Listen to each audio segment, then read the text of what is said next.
Hello, folks. Welcome to the Voices of Venus, where we're talking to people that are making a positive change. I'm here today with Nicole Henderson, and I'm going to have a wonderful conversation with her. Before we get started, I do want to share a quick disclaimer in our welcome message. These are the opinions of us as individuals, not the Venus Project directly, but we're trying to explore the journeys of many of the people that have been getting involved in this project and trying to make a difference around a lot of the initiatives and inspirations that were started by Roxanne Meadows and Jacque Fresco with the Venus Project. So here we are. We're here with uh, Nicole, and I want to thank you for joining us today and taking a few minutes to talk about your connection with the Venus Project and the things that you've done throughout your career that have kind of led you on the path as an empath and author and futurist and someone that is a visionary and passionate about nature. I'll let you tell your own story about that. But Sure. how did you get inspired to want to get involved in the Venus Project specifically? What inspired you to participate? Well, watching Earth changes, seeing what's happening in the world, and then noticing that people were blindly just moving through life. They go to work, eat, sleep, take care of the kids, go to bed, do it all again.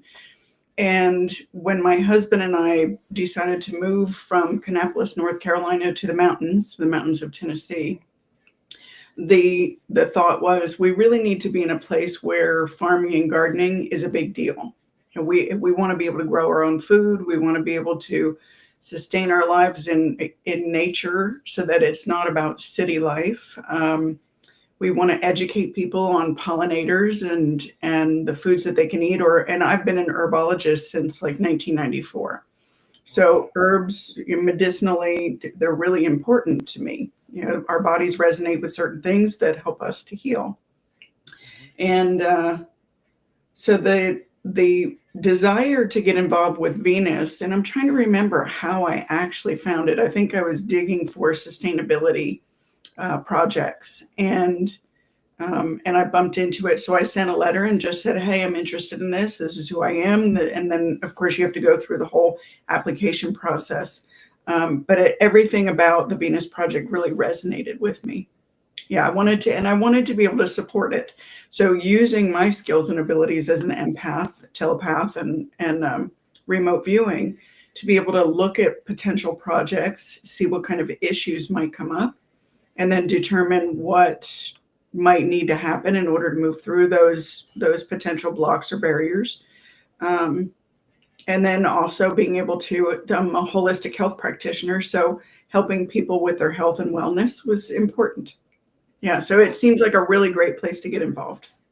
well, yeah, because I mean, the goal is that we're trying to build a new society or new communities where people can, will be living together, and they have to certainly have ways of taking care of their health. They're going to be involved in the gardening and the growing their own food and sustainability, of course. I'd like to, you had mentioned being an empath, and I don't know that a lot of people fully understand the depth of what that is and how how that can really have an impact. And could you dig into that a little bit and explain really what that is for folks so they understand that and how that has kind of, well, I don't want to say it's necessarily steered your direction, but it's interconnected with everything you do. Absolutely. And it's definitely influenced every stage of my life. I mean, from my childhood, getting closer to nature and animals, and not really liking humans when I was a kid. Yeah, there was a lot of distrust, or you go when you're a kid, you go through a lot of pain, bumps, and bruises. Anyway, just to give you a high speed, low drag version, an empath is one that feels what other people feel, Mhm. and um, It's a and special sensitivity. sure. Well, It's it's a, we a well what okay. I'm we could say that the gift is special. However, it's really not. It's everyone has the ability. It's Mm-hmm. just to what extent they use it. So you take your normal everyday senses, see, hear, smell, taste, feel. And then with an empath, you magnify them. And when you magnify them, there's a term that's used for people who are highly sensitive, and it's called synesthesia. Synesthesia. And a synesthete uses their senses and is able to decipher information at a microscopic level and out into the universe. So if we start small, it's you and me, and we're having a conversation. As an empath, I get to feel everything I need to know about your life if I want to know anything about your life. And and part of the sensory ability, the heightened sensory ability, is kind of like dolphins. I'll digress for a second. Humans use maybe Mm-hmm. 4 to 8% of their brain. Yep. Dolphins use 20% or more of their brains. So you imagine between the two what a synesthete uses.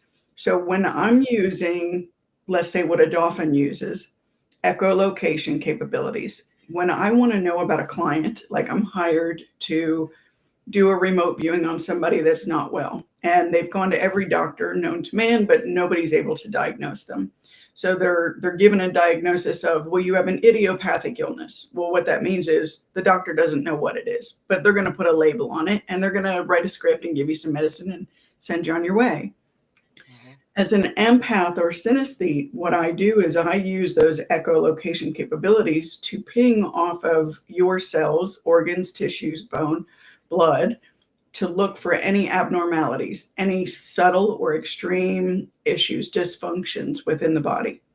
And then I'm able to dig a little bit deeper to talk to the cells within certain organs and tissues and find out what the cells, like, what is the story? Where did the trigger of illness begin? At what age? Was it in your mother's womb? Was it at any time throughout your life? Mm-hmm. And then communicating with your body for your body to tell me what it needs in order to heal. Does it need a surgery? Does it need a doctor? Does it need to shift? You need to shift your lifestyle, or whatever it is. Your body would tell me what that is. How I figured out that I could do this work. I grew up. A lot of people may hear others that have intuitive gifts and abilities. They call them psychics. The issue with the word psychic is that most psychics don't know how they do what they do. And I have spent my life studying bridging science and intuition, like looking at Einstein's unified field theory and the Einstein-Rosen bridge and wormholes, and how our minds can go anywhere. You know, that all we have to do is hold the intention. Like I said, I'm sitting here talking to you. Yeah. When a Concepts client, around quantum mechanics. yeah, right, correct. Basis or whatever. So often I don't get to meet my clients. I'll have a doctor call me and say, here's your target number, call me when you're done. And I'll use that target number to entangle with that client's energy and wherever they are in the world. Doesn't matter where they are. I don't ever have to see them. Everything I need to know is in that target number. Mm-hmm. So I extract information and then turn the info over. Now, from the psychic part, when I was a kid, people would have labeled me as a psychic. Because I had done some work for the police finding missing children for a number of years, I decided that I really needed to hone my skills and abilities better, and I needed to go to college because I needed to talk, I needed to speak their language. And you needed to put it into a framework so it's easy to Correct. communicate what it is for other people to understand. Absolutely. So it was easier going to school, studying anatomy, physiology, biology, chemistry. I mean, I've studied, you wouldn't believe some of the stuff that I've studied, but it all helps so that when I sit down and work on a target, it doesn't matter what it is, my brain and body are sifting through a lot of information that I would have never come in contact with unless I was doing the work. Okay. Yeah. So as I aged, went through working for the police finding missing children, I decided that it was too painful. You know, most often cases came to me when the children were dead. And then there's nothing for me to do. So I felt so helpless and torn up because not only do I feel what a human feels in life, but I get to feel what they felt through their death, Yeah, which is, it's it's a horrific. hypersensitivity. Yeah, it's horrific. Yeah. So I felt like I was living in purgatory by doing the work. So I decided, I had a mentor at the time, and I said, I'm not going to do this anymore. And she said, well, you have to. You have a special gift and you're supposed to be using it to better humanity. And I said, well, forget it. I'm not going to do it. And she said, well, God's going to find a way to get you. Like, God's going to find a way to keep you in this work because you're needed. You're here for a purpose. Mhm. So I did a number of things, had my own businesses, opened a health store. And then I ended up in the racing industry and patented a race car simulator training system while I was doing Wow. some marketing and public relations work with some race teams. And one day, while my father happened to be running a race team of his own, he had a truck cup and bush team, and one of the guys was saying, we're never going to make the race. Like, something's wrong with the car. And it would be nice if somebody knew what the heck was going on, because we need to qualify and we need to get into the field. And just thinking about the car and what the guys were going through, I happened to lean on the car just to take the load off my feet. They had already been out there like 12 hours. And I leaned on the car, and all of a sudden, the internal workings of the car, this map of the car, showed up in my mind's eye. And it showed me exactly what part was bad. And I thought, I don't know anything about cars. How can this possibly be? And how am I going to tell these guys what part is bad? And I thought, well, they know my father, so all I'm going to do is take a chance. I'm just going to say, hey guys, what's this right here? So I leaned over the car and I pulled one of the guys over and I pointed at it and asked him what it was. And he said, why? And I said, because that's the part that's bad. Well, how do you know? And I said, just don't ask, just test it. Check it and see if there's something wrong with it. Well, sure enough, it was bad. They changed it and they qualified and made the race. Oh, that's awesome. So the other teams got to know that I could do it. So I had an opportunity to really hone my echolocation capabilities on race cars. And then I was offered work with some race teams, working on the humans that were a part of the team, and how things happen, why certain components go bad in a car, or why they end up having bad luck, at certain racetracks or whatever. And now, if I could only do that with stocks, like, hey, know where the stocks are going. Well, actually, I do. That'd be a I great. do. I have clients that pay me to evaluate stocks, that pay me. I do NFL, Hockey League, and Major League Baseball type stuff. And I mean, I've done a number of things. So remote viewing. We're going to talk later about that. Remote viewing takes me everywhere. It's really cool. Well, there's two things with one. It's a blessing and a curse because of that pain, that the empathies, the hypersensitivity, and when you get into areas, especially with human life, it really has I can imagine. My sister has empathetic tendencies. Empathetic. Very just super sensitive. And it's kind of a curse for her, because she just really has put a lot of stress on her emotionally, unfortunately. Yeah. Well, when you try to block it, that's when it's painful. Like, I've had people say, "Isn't that a curse?" And my answer is always, I can't imagine being without it. God gave me the ability, because, and I think when I was younger, and I really let myself be taken away by somebody else's pain. When you feel like you're either, there's some terms that have just come up recently for me in doing my own self-work, and it's oppression, or do I feel like I'm being oppressed, OPPRESSED, or do I feel like I am the oppressor? And when you're in either of those, whenever you're in that energy, you're in the first, second, or third. Like, when you talk about dimensional living, 3D dimension, it's a mentality, it's a state of being, it's an energetic, there's a frequency connected to it. So when you're in those states of negativity, you're in the 1, 2, or 3D reality. When you're like, what I do with remote viewing is catching and releasing. It's like I'm a satellite system. I send and receive energy all day long. And I stay wide open. I've had people say, isn't it exhausting?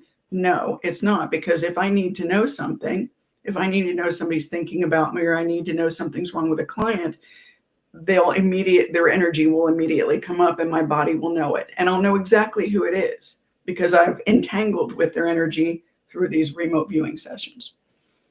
So anyway, I just to kind of move forward out of that, unless you have some more questions, is that Lots I of them. started working with animals. And Hmm. when veterinarians can't diagnose them, like I had a friend call me one day who said, my lab is really sick. He was really upset. He said, my lab's sick. He's been throwing up for a number of days, can't keep any food down.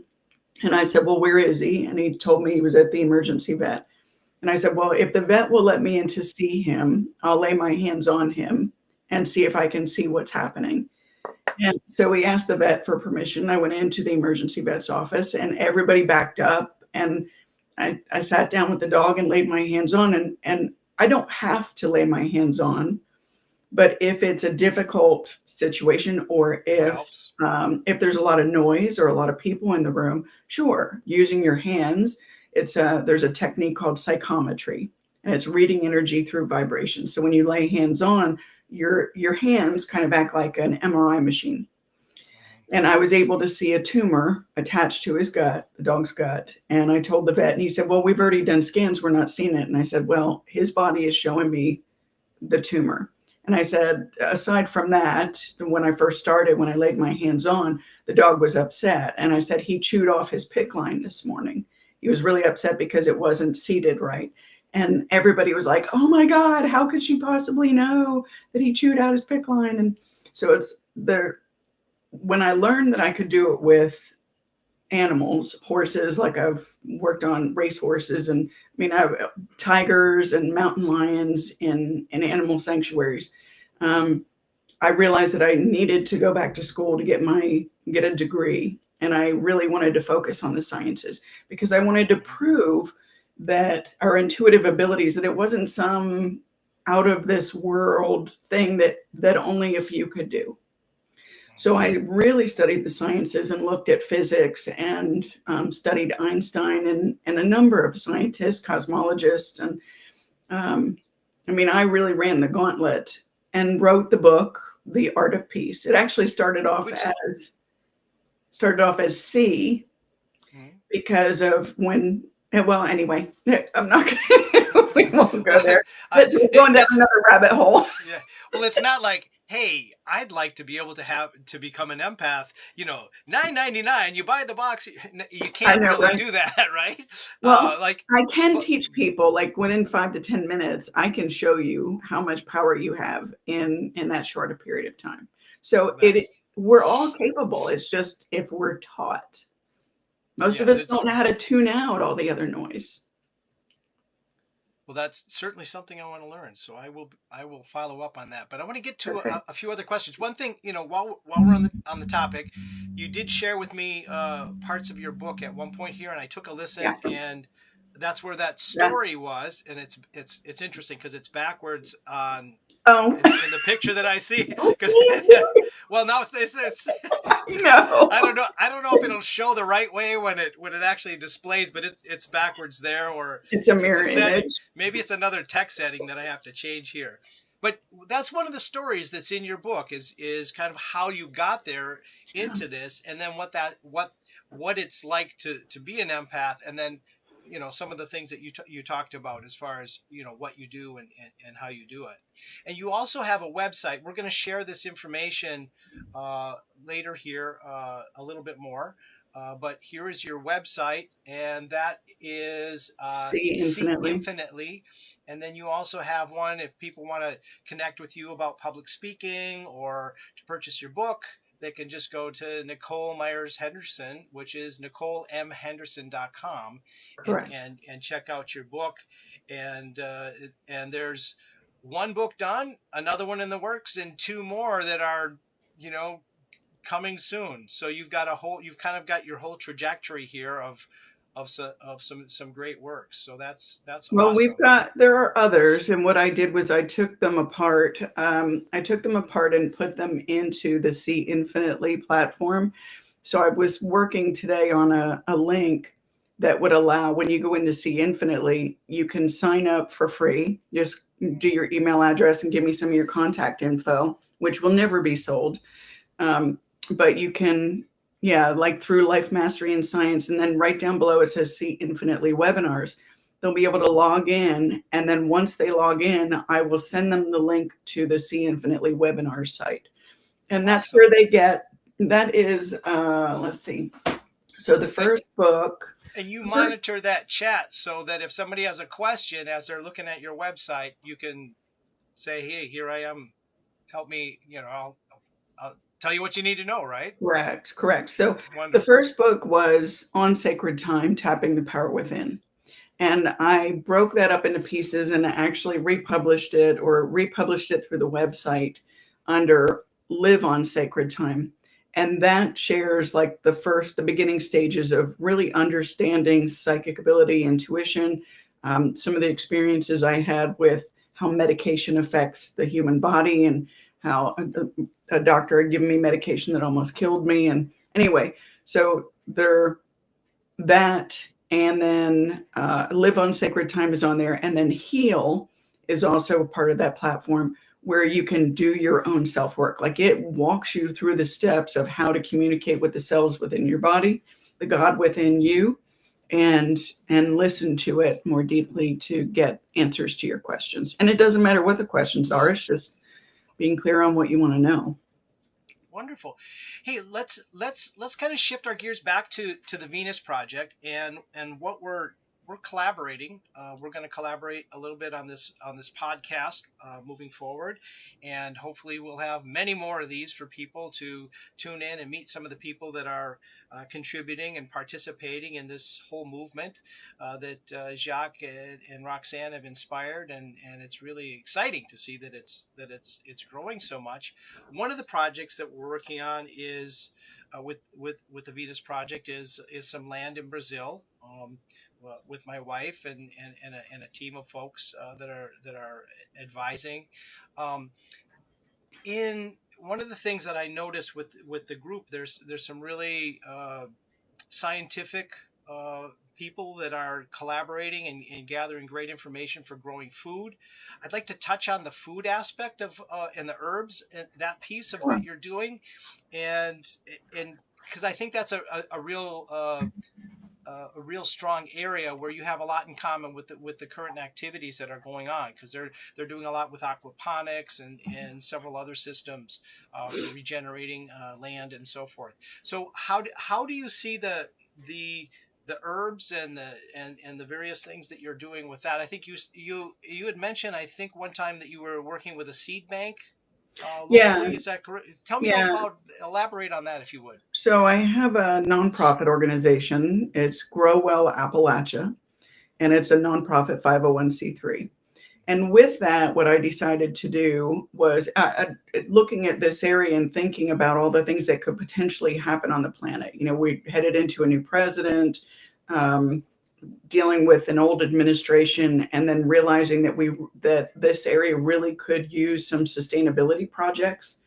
I thought, well, where do I start first? And the first thing was, well, if all the roads get blocked off, if we end up under quarantine or in lockdown, where's our food going to come from? If the trucks and the wheels stop rolling across the country bringing food, what are these people going to eat? And it's good farmland, but there's a lot of people, you think about it, the grocery stores have really made us lazy. They do, Mm-hmm. these other people, these slaughterhouses and growers do all the work, and then we just go to the grocery store and pick stuff up.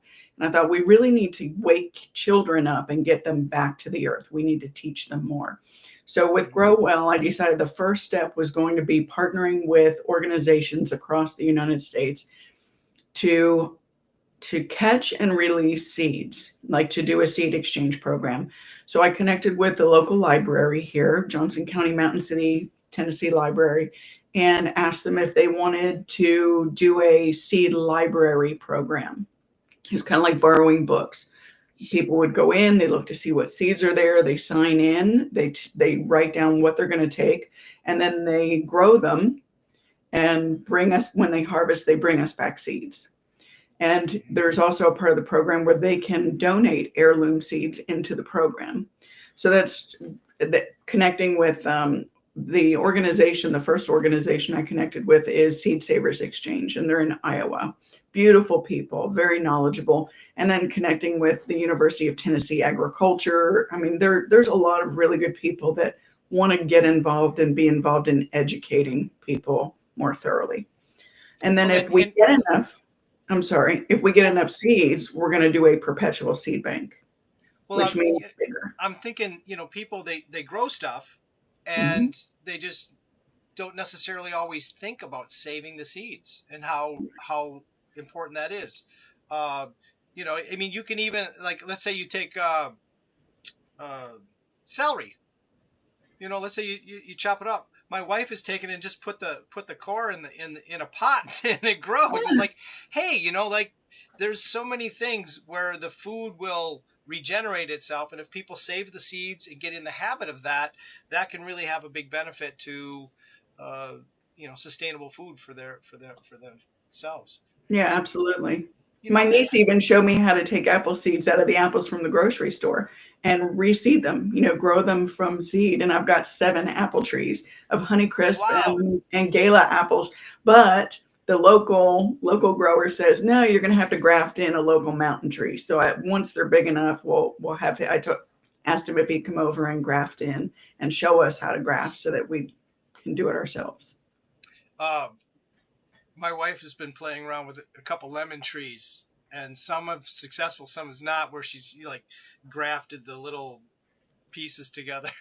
Yeah. It's like I kind of think of something from Dr. Zhivago or something with plants. I'm like, get a little nervous, but no, she's got a good thing, started, and I'm really excited about it. And that's a great thing with apples. And well, the story of Johnny Appleseed. It was like there were not a lot of apples, and he just went around planting apples, and it's a cool thing. So it's a wonderful initiative that you're doing, and folks listening here, I hope that you'll consider doing the same kinds of things, because we need to do that at more scale around the country, so that there is a better abundance of organic food, and that we are, like you said, if something happens to our food supply system, you have to be able to supplement, even if it's just a small percentage of your food.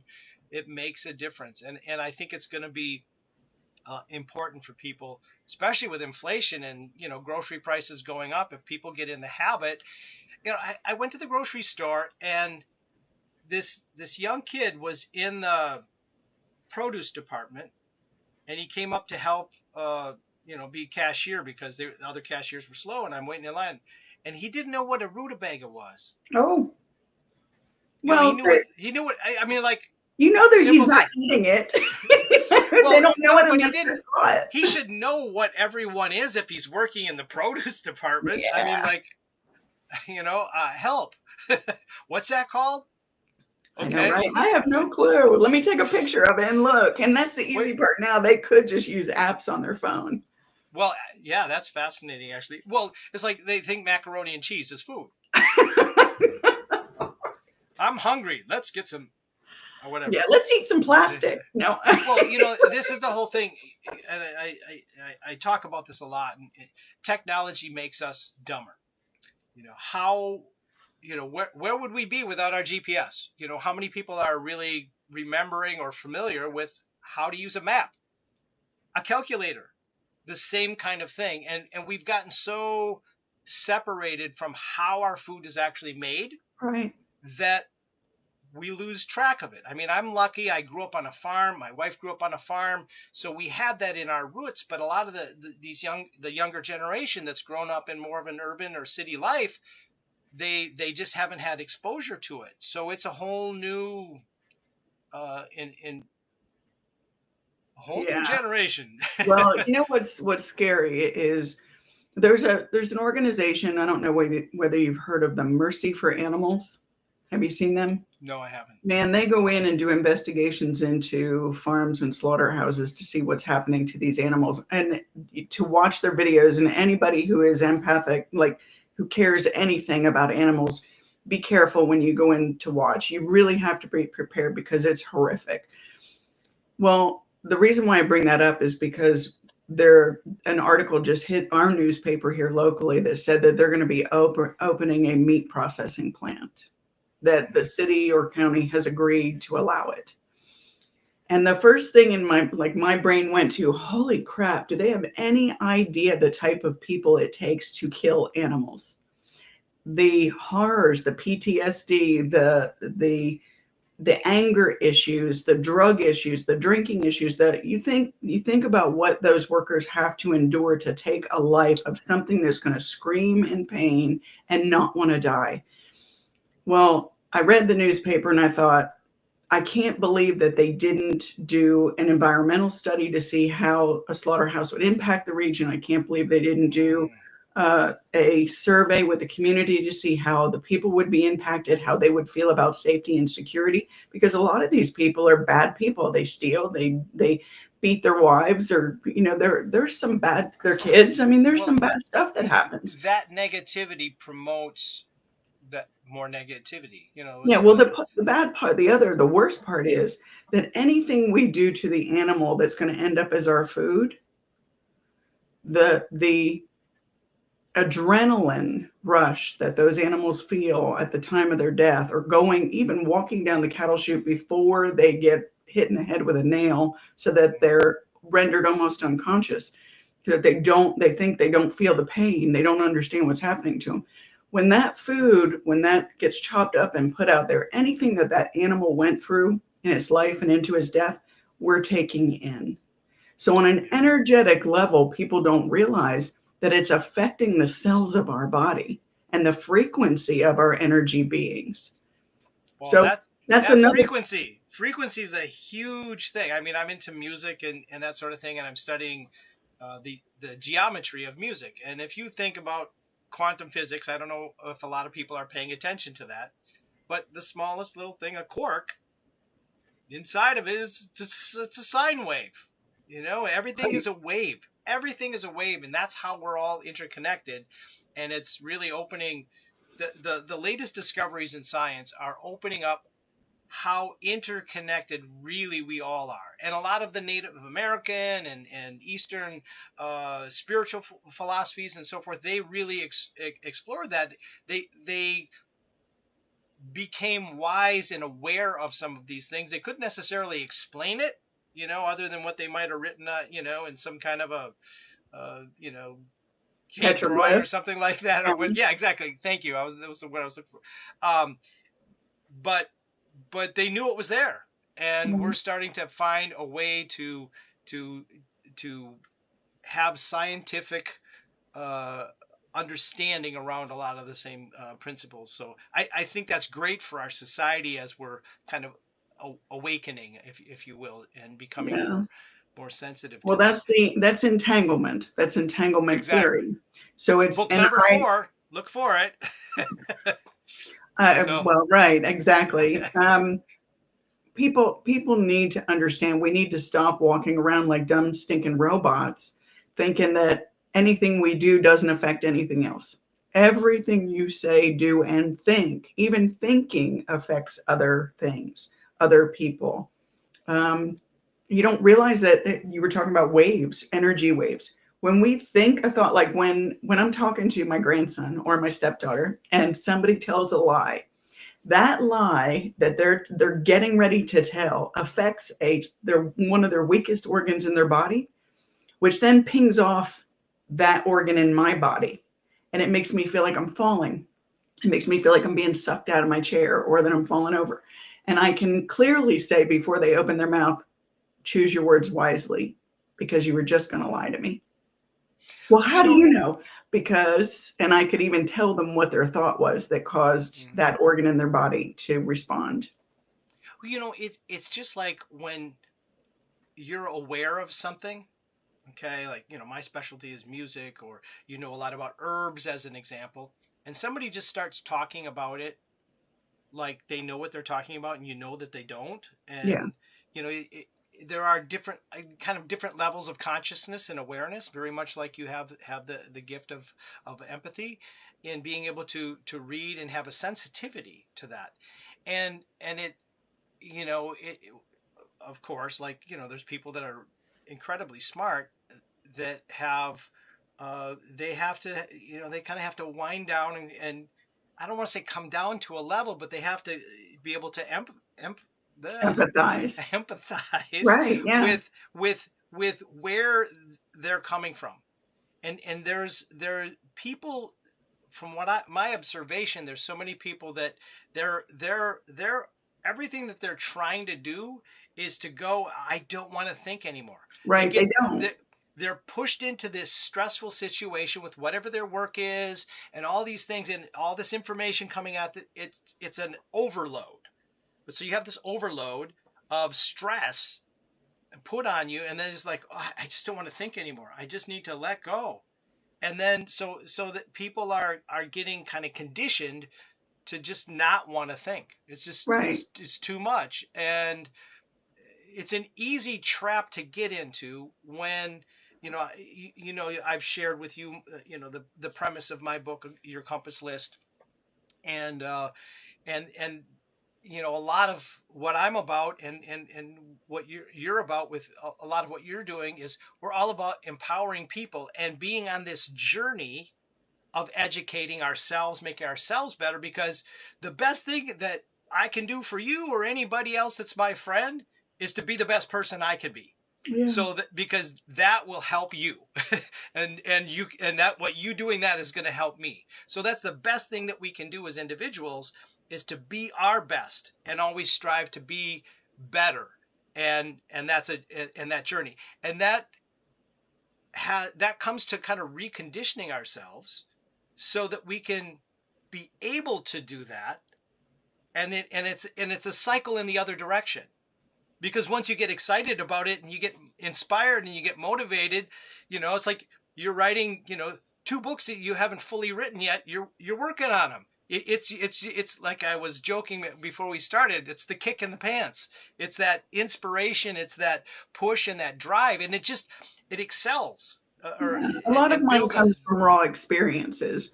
It's easier to take the experiences and then go, okay, what's the science behind this? Or what sensory ability am I using? Or what's the theme that other people need to know and how can they use it?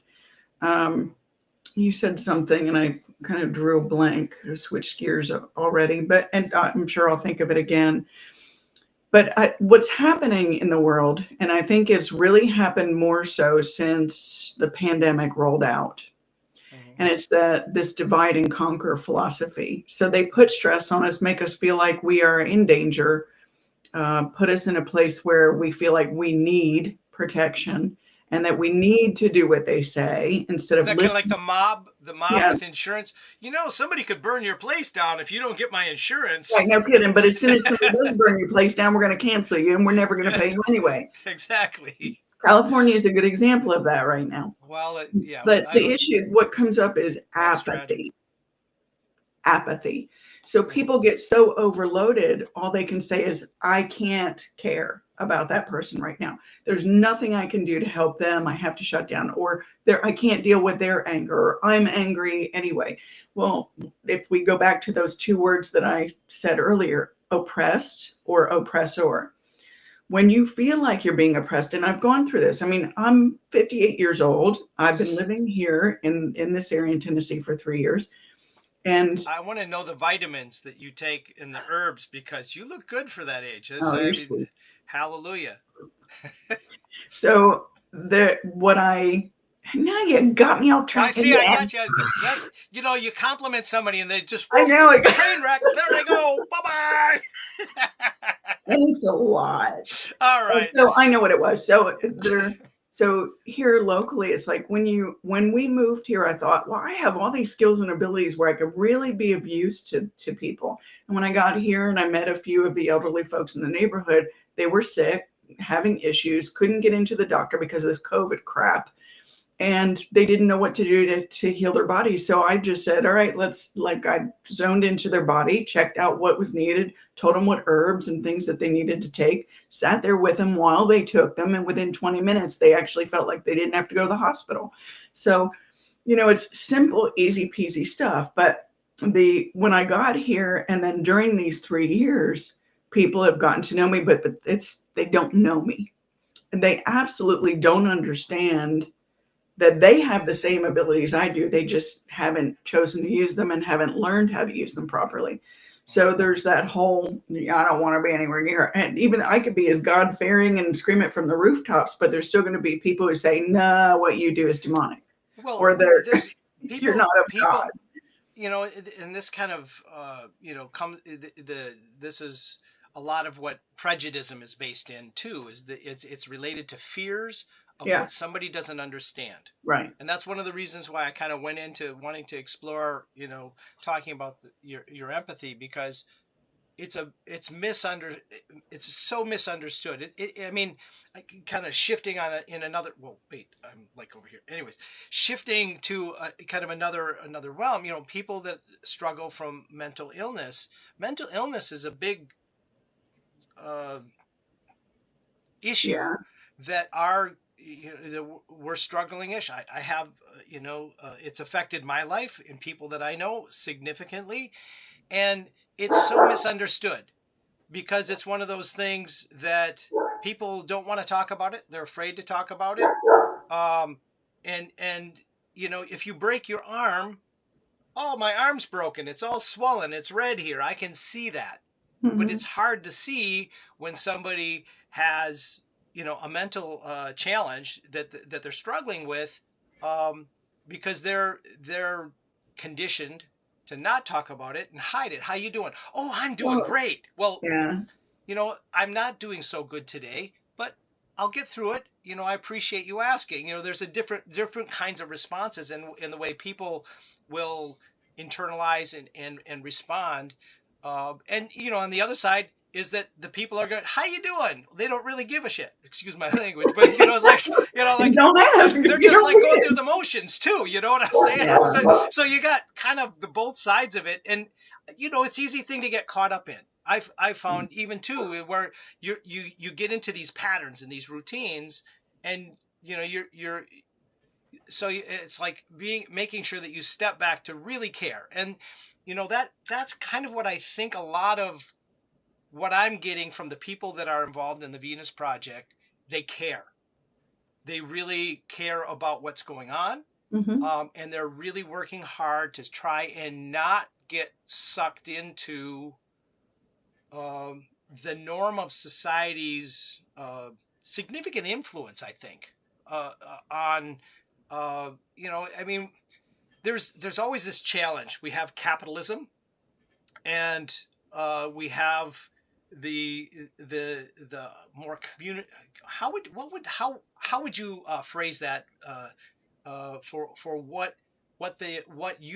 what you interpret the Venus Project's philosophical approach Well, is? I mean, their integrative. ideology. What's that? Integrative. It's really looking when you imagine all the different stages or phases of life and all the things that you care about, and all, like, there's so many variables. Well, the Venus Project takes into consideration every little variable and trying to figure out how people can live in community, integrating all the things that are meaningful, all the things that it's going to take to live a good quality life and be a good human being in stewardship of the trees and the plants and the animals and the water and the wind and it's, I think it really has. Stewardship is a key word there. Yeah. I really think, and Yeah. just to kind of clarify for some of the people that might see this and not necessarily know as much about the Venus Project, and there's so much on the YouTube channel where this will be interconnected with Jacque Fresco. I hope people will take a listen to that because he's really inspiring. Yeah. He's just changed my whole life, and I'm thankful to him and what Roxanne is contributed to that as well. And Well, his the, book, if anybody cares, and I know it's backward, it's but backwards. it's the best that money can't buy. The best that Exactly. money can't buy, beyond politics, poverty, and war. It's an excellent book. It's what I love is that it's futuristic, but it's applicable to now, like creating geodomes, biodomes. The biodomes, what is it? They can last 500 years. I mean, here we are building houses still with wood and plaster and and things that burn and don't last. And if a biodome can last 500 years, I mean, Well, then, imagine in perpetuity how and many lives you can touch. we're discovering new materials and new sciences, all the time, and with artificial intelligence and computational power growing exponentially, all of that's only going to get better, and we're only going to have more available to us as a resource of information on how to do some of these things.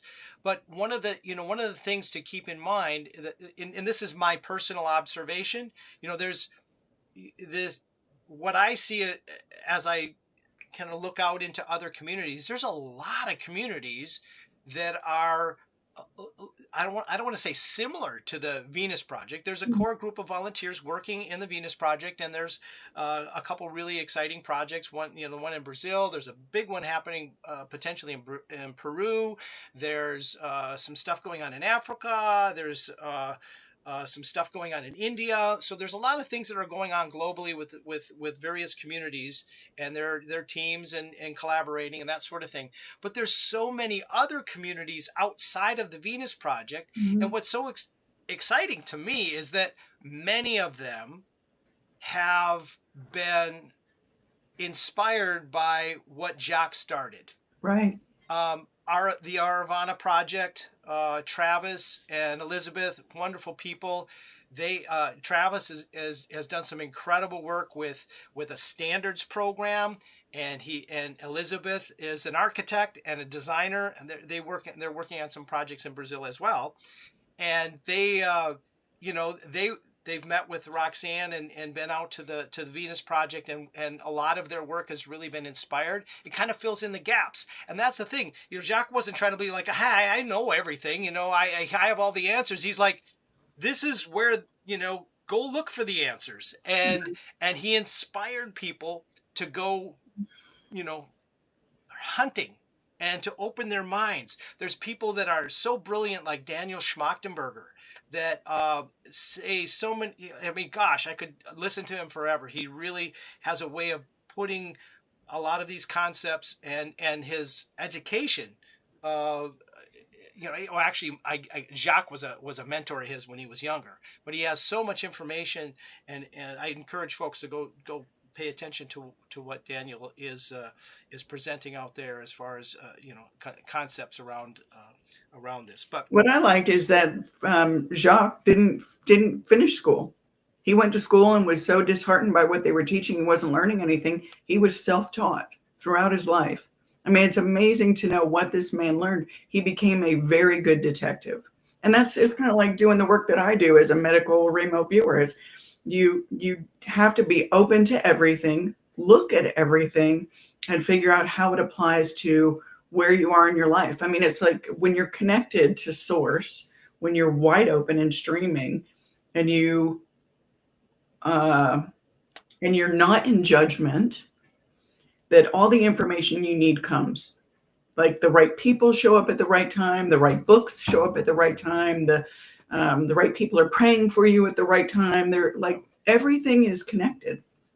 yeah, well, there are so many great resources out there that people should connect to, and we're going to be running out of time here, so I don't want to Yeah, I wanted to talk keep going about on. Brazil because you had asked me a little bit about it, and you said, is there, if I go back, I'm thinking you said, is there anything we need or anything you pick up about it, or I forget exactly how you said it, but the one thing that I pick up about your project and property one is I know you need a project manager, and Yes. we're going to be talking about that, and we're going to be working on that as we move forward. So if there's anybody interested in sustainable living and they want to live in Brazil and they have skills and abilities to be a manager, then get in You touch have to with. be able to speak Portuguese. Yeah. that fluently, because you're communicate. It's a bridge. We're looking for a very special person because they have to be a bridge. They have to be inspired by this. That's And they have to be a really good leader. Being able to work with other people and stay out of judgment and be able to stay focused. Anyway, there's a lot of qualities that will come with the job. But what I picked up, something that would be of importance, you were talking about herbs and plants, is if you have a shaman that can live on the property, would be awesome. So like a medical practitioner, but somebody who knows how to use the earth, knows Well, where to get minerals from and what plants are going to do what things. And there's you a know lot. that the one thing about that, and I think this might help kind of put this into perspective. There's, my wife is working to try and make the land available.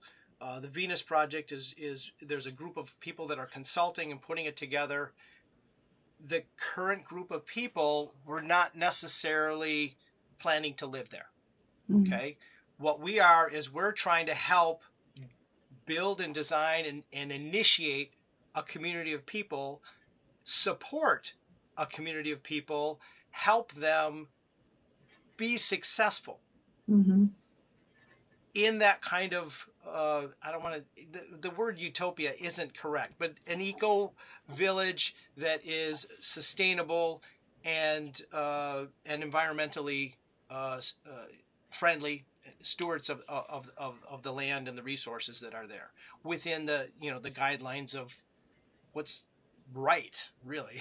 Right. um, so you know if people find this video and they find what we're talking about interesting, I'd like to I think I have a little ticker down here, check that out, fancy technology. There you uh, go. Go to thevenusproject.com, and if you want to participate in some of the things that they're doing there, please jump in, go through the process, share what you have to offer and bring to the table, and how you can contribute to the initiative. There's so much great information there, and also on the other YouTube channels and collections with Jacque. You will be inspired if you listen to Jacque's videos. Grab some of his books and the literature that's out there. Start exploring some of the other communities that are out there as well, and how they all will have an impact on this movement, because this is nothing, just like we can't do all this alone. The Venus Project can't do it all alone either. There's Mhm. a lot of projects that have to happen and evolve, because it's shifting an entire society in that direction. And I think there's a lot of things that are moving us in that direction. There's some really interesting things with Jacque was always talking about not artificial intelligence, but how technologies are going to evolve and enable us to, I don't want to say work less, but have more freedoms in our lives by leveraging the technology. And we have that potential if we're smart about it, and we can all get our heads together and kind of get on the same page. And this is a big part of, I think, what all of us are hoping to see uh, with what we're doing and getting involved with, not only Brazil but some of the other projects that are going on.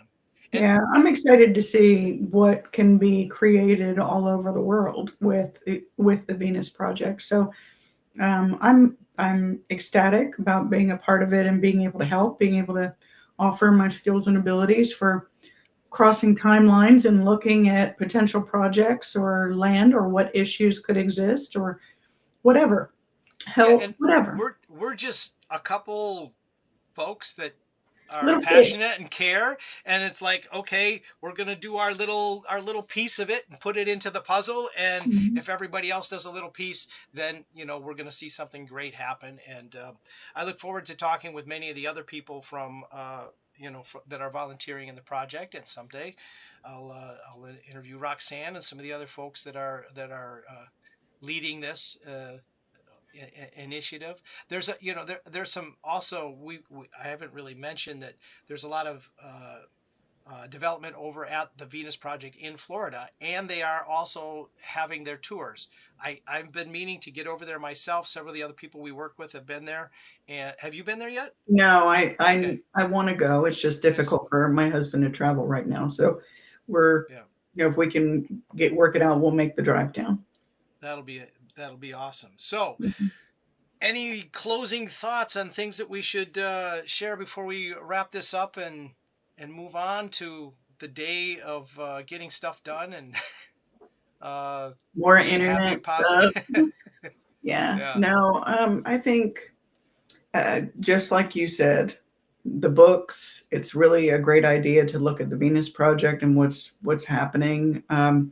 I'm excited to see how your book unfolds, the Compass List. So I think people, your listeners, can stay tuned for that. And of course, they can reach out to me through seeinfinitely.com or NicoleMHenderson.com if they need a speaker or somebody to, you know, boost them up, give them a lift in life, If they show want them to all the learn good, more. good, juicy stuff, right? Yeah. And What I'll anybody, go ahead. No, I was gonna say I'm gonna put the links to your websites down below in the comments. I'll put the link to my book or my website in there as well, Thank and you. people can learn about that. But really check out the Venus Project, thevenusproject.com, and uh, with that, hey, what are they? I don't have a microphone here, but I have like a ton of them all over. Drop the mic. Thank you for coming. I appreciate your time today. And I want to thank the folks that have taken the time to listen to us rant and go on and talk about these things. Much more to come on the Voices of Venus. Thank you, Nicole Henderson, and you have a wonderful day. And Yes, everybody Chris. else, God uh, bless everyone. You all take let's, care. let's keep a positive change happening.